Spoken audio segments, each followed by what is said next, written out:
Hi, I'm Steven Hann from Archery Supplies. I'm here to do a review on the Martin Blade. The Martin Blade is the bottom of the range Martin compound bow. It's built for a price point to start off with. It's very adjustable. So I really like the Martin Blade. I think it's in its price category, in its area where it's going to compete, which is bottom end beginner range compounds, it's pretty good, and you'd have to tell me which bow beats this bow. Its physical weight is about 3.5 pounds, which puts it at one of the lightest bows on the market. So it's as light as the $1,200 Carbon Spider, it's as light as your $600-700 Bowtech. But this bow is not that price. It's a $450 bow. Now this is the riser here is this is a machine riser, but it's a 3-piece riser. So it's the last 3-piece riser Martin will produce. Basically it's got pins through here to hold it together. Now none of these have ever failed. That people go, oh, 3-piece riser, and I don't see the issue. The reason Martin produced a 3-piece riser was to cut down the machining, to reduce the cost of this bow. And they did that. It's a cheaper end bow with higher performance, lighter weight. However, it's 3-piece, and they copped a bit of flack over that. I don't honestly see the issue. So that's up to you. It's a quad limb bow, single cam. Down here, it's got a draw stop down the bottom, which you'll see on all the Martins, just there. This here, draw stop, hits the limb, and you'll see there's a little soft pad here which it hits, and basically it creates a dead draw stop. So as you draw it back, it locks in place, you can't budge it, and that's what you want for shooting, because it means you've got no adjustment, it's not spongy. A lot of the cheap $400 bows are spongy, they don't have a wall, they don't have draw stops. This bow does. Quad limbs are nice, they're almost parallel, there's not a lot of tension on the limbs, so basically that means they're not going to wear out, they're not going to likely have any problems with this bow. There are bows with more tension on the limbs. As you wind them down, they don't drop in poundage very much because there's so much tension on them. This bow, you can wind it out about 6 turns, that's what I've done on this bow, and that's dropped the poundage about 20 pounds.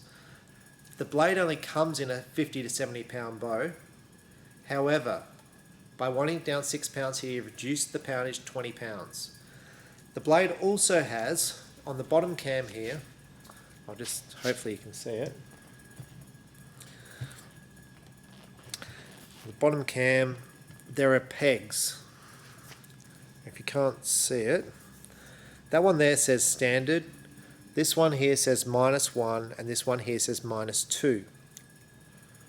-2. And what each of those pegs does, or allows you to do, is drop the poundage by 10 pounds. You need a bow press to do it, so you need to take it into an archery shop, or you need to have a Bowmaster bow press to do it.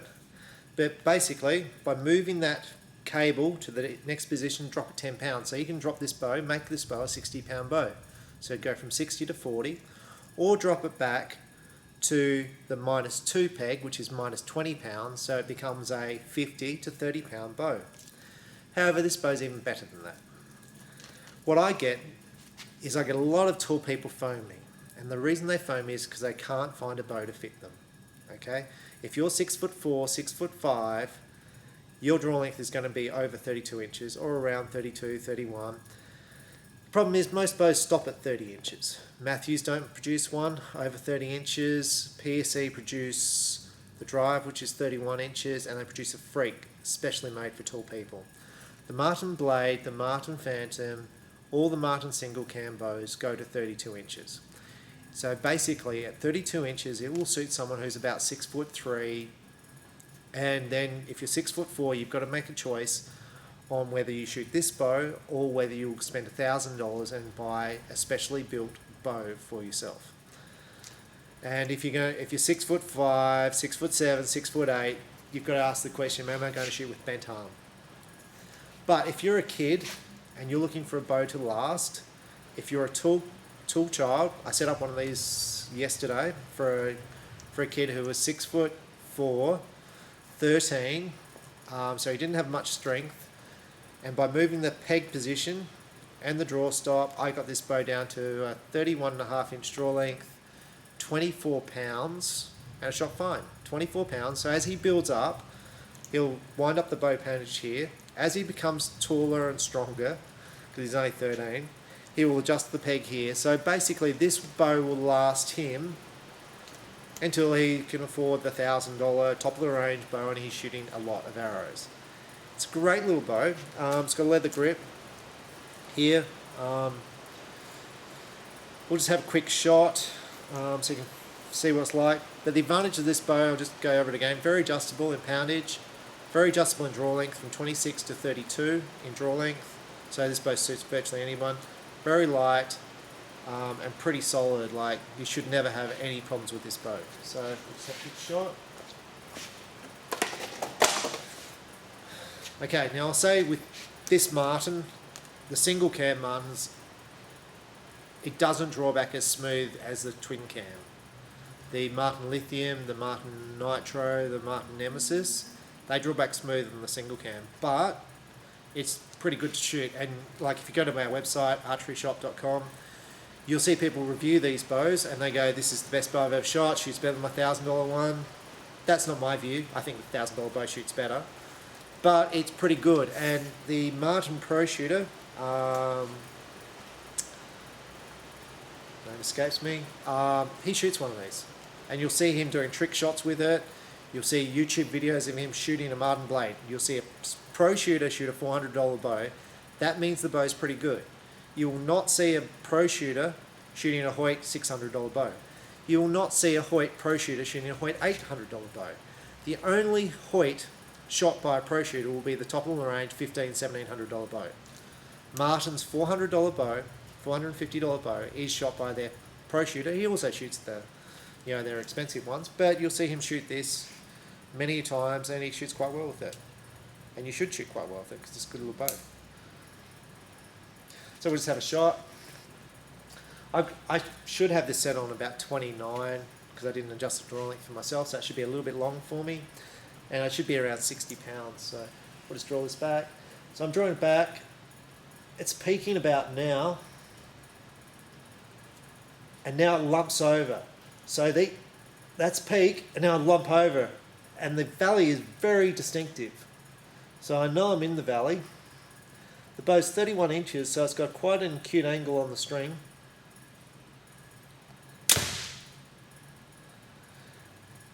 The bow barely moves in my hand. I'll have another shot. The bow is very well balanced, just in my hand. You'll see it just sits there. Really doesn't need a stabilizer. Like, a stabilizer is going to stop you shaking around the place. There's no vibration in the shot when you shoot it. So when people go, this is the best bow I've ever shot, and it's a $400 bow, I get what they're saying, because it does shoot better than many $1,000 bows. There's no vibration in the shot when you shoot it. It shoots good. It's very adjustable. 320 feet per second. Means it's faster than any of the $400 bows on the market. So I get it. We'll just have one more shot.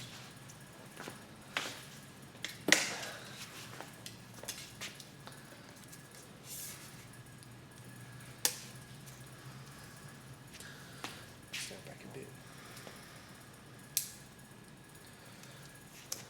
So I'll repeat, the valley is very distinctive and it suddenly drops off. So it peaks and then it drops off. The Nemesis with the twin cams and the Alien, it's a lot softer drop off from the peak to the valley. This is, at the last second, it drops off. So it's quite severe. Like, there's nothing wrong with it. It doesn't want to jump out of your hand because it's got the dead draw stop on the end. It's quite a big valley and you can adjust that through the draw stop, which is, you can set the lead off to whatever you want by moving that draw stop. But we'll just have one more shot. You can see it just sits in my hand. I don't have a wrist sling.